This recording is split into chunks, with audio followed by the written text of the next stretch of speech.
Hello and welcome. Don't ever say that we don't read your comments, because we are back today with another highly requested vehicle. This time, the Hongqi H9. Ever since this thing debuted late last year, it has been the source of fervent internet debate. Some people say that it looks like a blatant copy of a Rolls-Royce. Others say it looks like a blatant copy of a BMW. And still others think it's just a pretty good-looking sedan. Everybody has an opinion, but today we're going to try and answer a much more basic question. Is it any good? Let's find out.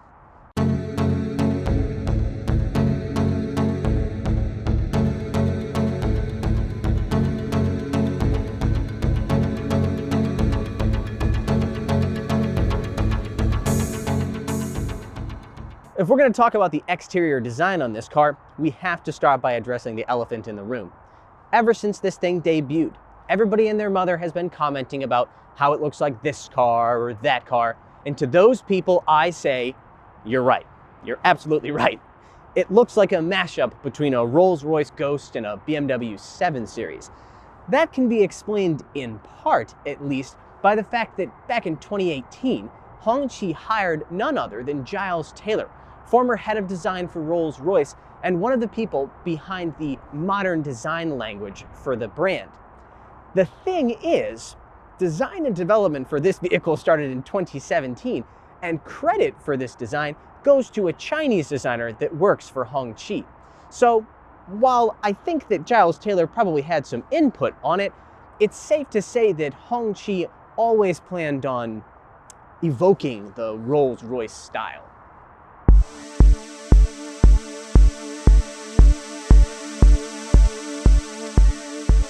Regardless of its origin story, I have to say that I really like the look of the H9. For all of its similarities to other designs, it has some unique and interesting details. Take for example the beautiful chrome strip that flows down from each headlight and meets below the grille. I also love the distinctive strip of chrome and red lighting that starts in the middle of the grille and extends into the hood. Sure, it's more than a bit kitschy, but it's a fine alternative to a traditional badge.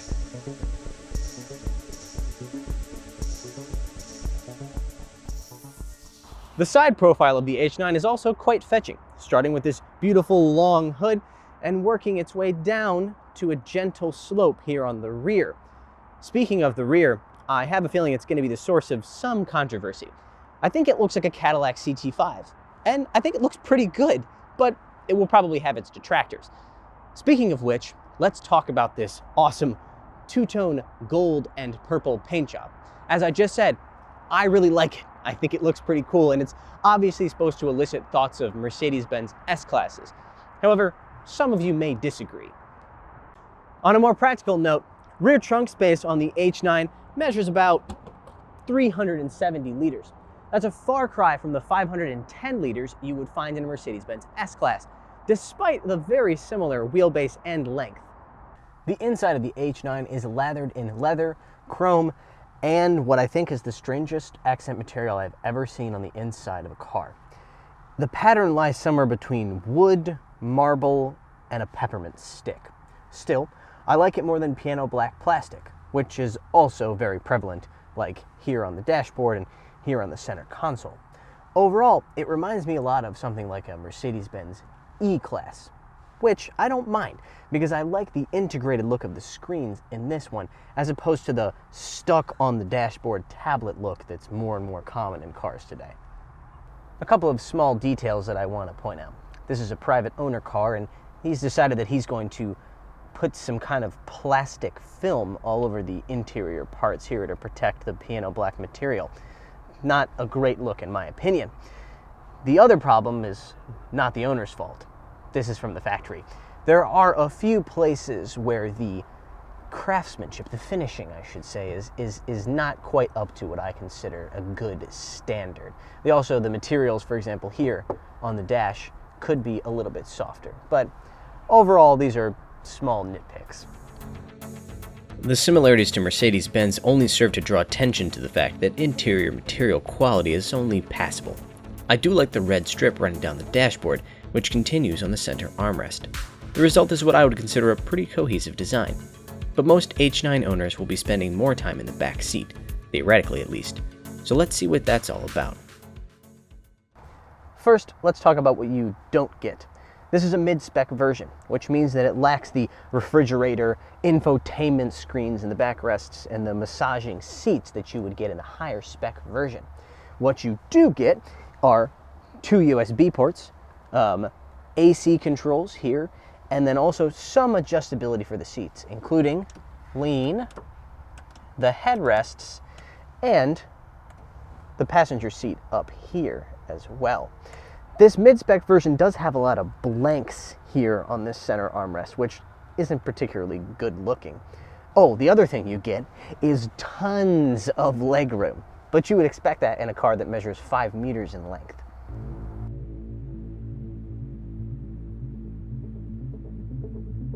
The H9 uses a rear-wheel drive platform and comes in your choice of 2 engine options, both of which operate through a 7-speed DCT. The first is a 2-liter turbocharged 4-cylinder, making 252 horsepower and 280 pound-feet of torque. But the truly power-hungry can step up to the 3-liter supercharged V6, which makes 280 horsepower and 295 pound-feet of torque. Neither of those is especially impressive, but the power figures of the 4-cylinder engine are similar to those of the base 4-cylinder BMW 7 Series that's available here in China. But its starting price of $45,000 is a little over 1/3 of the BMW's.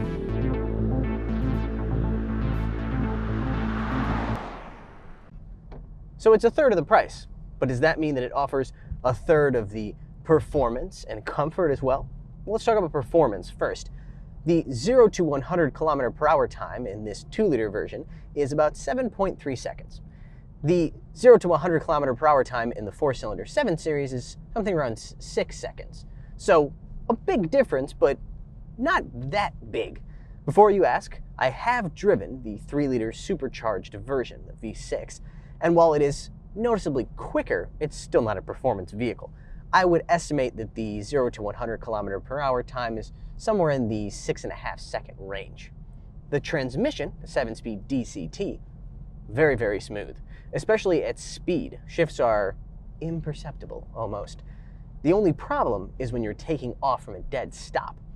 There's a considerable lag between when you put your foot down and when you start to actually move.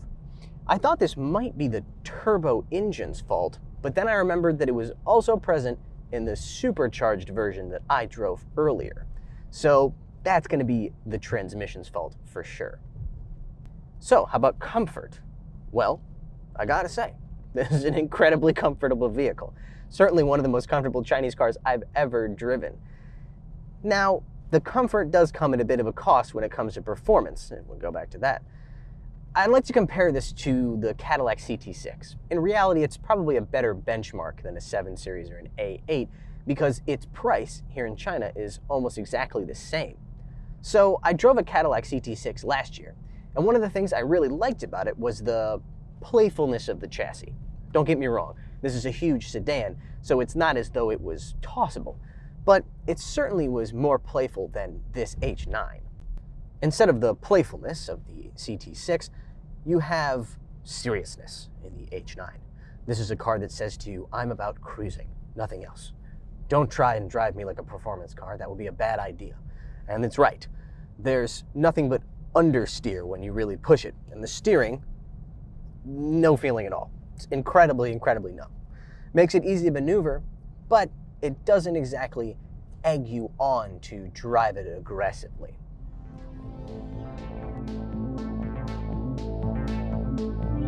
Still, the lack of athleticism doesn't diverge from the basic character of the car. This thing is supposed to be about cruising comfort. It has no pretensions of performance, so I don't think it will be a problem for most potential buyers.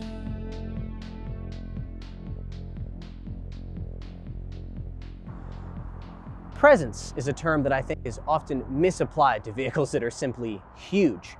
To me, it refers to something that commands a certain level of attention and respect as it moves down the road. Examples include the Mercedes-Benz S-Class, Cadillacs of the 60s and 70s, and yes, pretty much anything from Rolls-Royce. Love it or hate it, the H9 has presence, and that is a feat in and of itself. Does it borrow from other brands in order to make that happen? Oh yeah, it absolutely does. and I personally would have preferred that they blazed a completely new path in terms of the design. But at the end of the day, I think it has enough unique design features and elements to stand on its own. All right, that's going to be all for today. Thanks for watching.